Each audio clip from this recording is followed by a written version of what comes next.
All right, everybody, this one has absolutely nothing to do with a Chupacabra. This is a Manta McLaren Lola T70 chassis. For those of you that have been anxious for a sneak peek at it, here it is. It is hand assembled. If you see things that aren't square, if you see it's not quite held down on the jig table, it's not.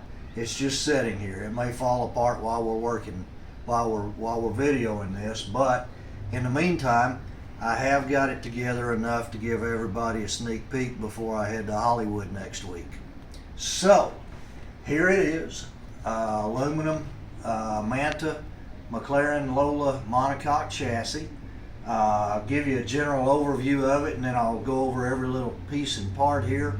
Front here, rack and pinion coming back. Here's the monocoque.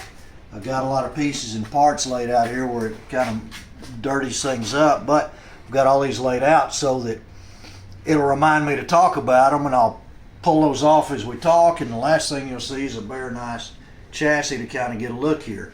There's some of the monocoque for the tub, engine bay, rear end, so forth. The frame rails are completely welded. None of this other stuff is permanently attached yet. So, here's what we've got. Coming back up here to the very front, I'm going to try to remember whatever hole is and piece and part is and explain it all. Starting rack and pinion. That's the Pinto Mustang 2, darling of the hot rod industry, rack and pinion. Zero bump steer. Geometry is absolutely correct. Way happy with it. This uses my tubular A-arms like my Lambo chassis, like everything I do. Every detail on this thing is the same detail, just different chassis. Same rack and pinion, same mount detail. The A-arm mount detail. Every one of the A-arm mounts is 3 pieces thick. This piece right here like this covers up where the frame rail comes out here. This slot right here is where the A-arm mounts. There's another piece on the other side. Bear with me, Jack. That's all right. Come on over. All of these pieces right here, these are the pieces that make an A-arm mount. There's a left and right hand. Some of them are specialty pieces like this right here where it covers the frame rail there, but that goes there, that goes there. A-arm comes out like so. Notice the A-arm and the pivot point are in perfect alignment with each other. And like I said, I'm going to start clearing junk off of here now that I've talked about it. The front end here, this is your top A-arm mount. This piece right here goes like so. This piece covers up. This is a rail to catch the shock mount. This covers that up like so. This slot right here is for snout bar. These are not them, but it's the same size aluminum. It comes like so, butts into that right there. These come like this, bolt into the frame rails. These pieces come out. That catches your radiator, catches your front end, catches the condenser for the air conditioner compressor if you got that, but like so and out like this. Another kind of a similar deal back here that catches the back of this shock rail right here, right there like so. Seals up the back of that, makes a nice clean looking assembly. All of this stuff up here, these holes right here, you can see the master cylinder holes coming out here. These holes right here are for the radiator, electric fans, and things like that. Taco plugs, we have talked about them extensively on the old bills. I use these on everything and everywhere. These, you puncture them, you run a wire or a hose through it, and it seals behind it, making an airtight and watertight seal. That's what all of these are for. There's 2 sizes of them, 3/4 and 1 inch. These right here, for instance, these are for the wiring for your headlight assembly. Comes out here, comes out here. This is all done for a xenon headlight. I use them on everything. They're a couple of $100 and they're a nice headlight. Looks really cool, halo on them, all of that. You see the bolt pattern's already cut for the, whatever that thing is for the electrical. Comes like so. These wires, no, that one goes up to the headlight through these. These go back into your wiring harness through these. But that's already cut and located for you right there. And right there. Your horns go right here. That was not an easy thing to figure out on this car, where to put horns on the damn thing. But the horns sit right here, blow out this way. These right here are attachments for radiator hoses. That looks like all, oh, these right here are air conditioning lines. You can run them either way, but those are air conditioning lines right there. This big hole right here is where the heater, the radiator lines come through. Speaking of the shock absorbers and shock mounts, I'm going to show you, this is A&A Manufacturing. I use their brackets on everything. We've talked about it extensively in the past, but this welded to this is a shock mount. This right here will bolt to the shock rail like that right there. And this is the same detail front and back. The back does have 2 shocks per side because with that axle coming through there, I've always hated that you got to put 2 shocks back there for the Department of Redundancy department, but I can't figure any other way around it. For those of you that don't know the shock mount, this is a pretty cool little deal here. I'm going to use this right here to represent the shock, which will come in here like this.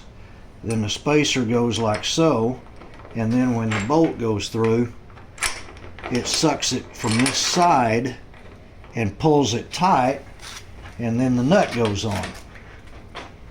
That keeps you from having to have this distance absolutely perfect, and then when you squeeze it, mashing it in and so forth. It is tight, it is perfect, it is done, and you're not putting any stress on these to do any of that. So this detail throughout. I'll put this back here because I'm going to use it again in a second. Coming to right here, I want to show you this. This is my Dash 3 braided, colored any color you want, brake lines. I do have a set specifically for this. This comes through the rubber grommets, but I kind of wanted to show you how this is not the brake line for this car. This is just a brake line that I had laying around. I kind of wanted to show you what all starts to happen here. Like so, like so. Got this bracket right here that has another Hayco piece in it. Comes down like so, comes around. This makes a big loop right here. There we go. That goes up like that. Loops around. That's your turn radius right there like that. This is all fastened down. See these holes right here? Your T goes right here, the other line goes there. This line stops here and that goes down to your master cylinder like that. All of these holes right here. Here's another thing that I use extensively. It's another piece, scrap piece of a different color. These wire ties that plunge and connect right here. I use those on everything. You can see these holes right here. That line right there. Plunges, clips, connects, and you're done running all your lines. And I'll probably have to break that to get it out. They're pretty tough. I can't even break it to get it out. That's all right, I'll leave it. Let's walk back around here. This little bracket right here, everything does 2 purposes. 1, it catches this, but 2, see how it gussets this right here. Everything on a chassis has got to be 2 things, or else it's not functional enough.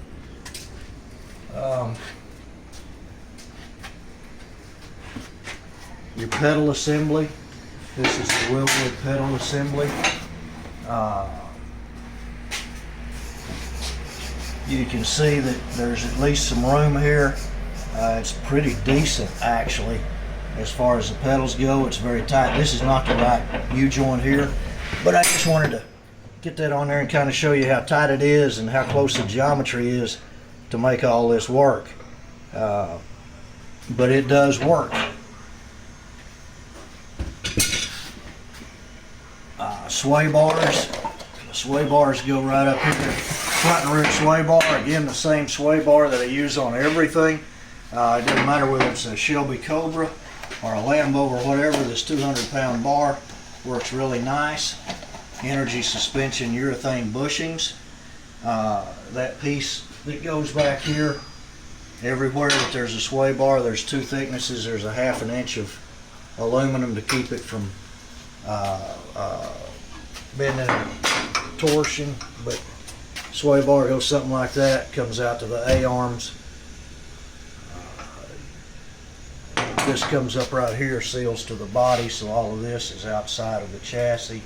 You don't have a hole for the sway bar coming through there. Coming back a little bit. Let me see, did I catch everything? I think I've got about everything up there. Starting to get kind of cleaned up so you can see what you're looking at here. Every car, that fellow on Shark Tank was complaining he had $1 million Ferrari and didn't have any cup holders. I made it a point to put cup holders in everything I ever built. Space is tight right here, but you still got a 2-inch column down the middle. Right behind the shifter, there is a provision for 2 cup holders. I'm pretty proud of that. These are the fuel tank, saddle tank deals. They come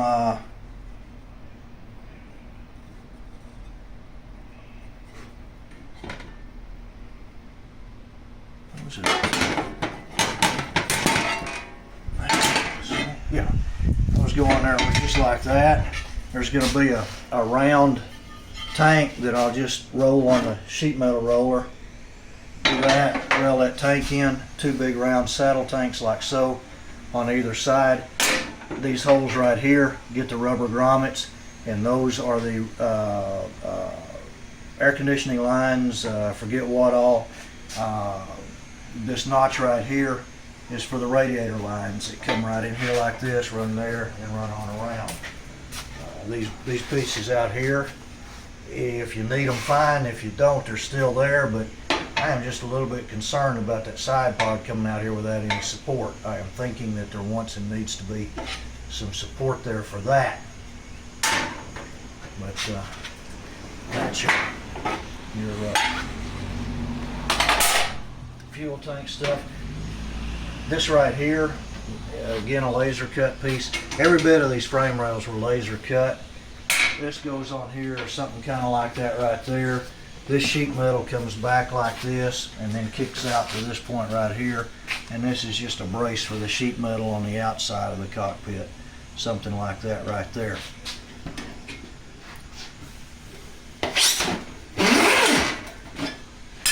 This piece, it's not in place yet, but you can see that that's the clutch line, that's the rear brake line. There's shifter cables, throttle cables, got 1 minute. E-brake cables, so forth. All right, YouTube cuts me off at 15 minutes sometimes, so I'm going to stop this and we're going to do part 2 in a second.